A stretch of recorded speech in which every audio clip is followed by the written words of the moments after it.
Assalamualaikum warahmatullahi wabarakatuh. Perkenalkan, nama saya Febrian Singgi Teramayuda, NPM 1921020328. Di video kali ini, saya akan mempresentasikan tentang bangun hukum Islam di Indonesia, yaitu Devin Law dan Man-Made Law sebagai teori hukum. Hukum Islam dikategorikan sebagai Devin Law karena aturan-aturan yang ada di dalamnya dibuat langsung oleh Tuhan untuk mengatur kehidupan manusia di dunia. Bila kita perhatikan pengertian di atas, betul-betul menempatkan hukum Islam sebagai entitas yang murni bersifat top-down dan melepaskan aspek-aspek historis sosiologisnya. Sebagaimana yang dapat kita pahami pula dari kutipan di bawah ini, konsep hukum menurut usul fikih pada dasarnya terletak di atas pandangan bahwa hukum itu bersifat keagamaan. Sejak periode paling awal sejarah Islam, hukum telah dipandang sebagai keluar dan merupakan bagian dari syariah. Adapun syariah sebagaimana telah dijelaskan adalah pola tingkah laku manusia yang diatur oleh Allah Subhanahu wa taala. Konsep hukum seperti itu sejalan dengan pandangan bahwa hukum itu harus bersumber langsung atau tidak langsung dari wahyu Tuhan, yaitu Al-Qur'an, dan penjelasan dari Nabi Muhammad SAW yang disebut sunnah. Ikatan-ikatan penyatuan antara agama dan negara dan supremasi hukum suci berasal dari kehendak Tuhan secara bersama-sama, menegaskan kembali kewajiban setiap hamba untuk taat kepadanya.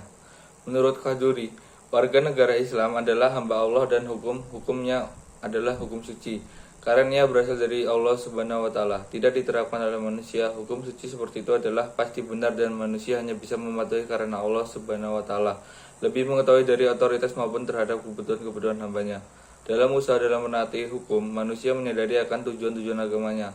Karena hukum dalam Islam memiliki karakter sebagai sebuah kewajiban religius. Pada waktu yang sama, ia juga memberikan dukungan politik bagi agama Islam. Perkembangan hukum Islam di Indonesia. Pada bagian ini, kita akan mendiskusikan relevansi epistemologi hukum Islam Indonesia dengan pembangunan hukum Islam Indonesia dengan pembangunan nasional. Namun, sebelum kita lebih jauh membahas persoalan tersebut, terlebih dahulu sebaiknya mengetahui apa yang dimaksud dengan hukum nasional. Mengapa kita membutuhkan hukum nasional dan bagaimana caranya kita mewujudkan hukum nasional tersebut?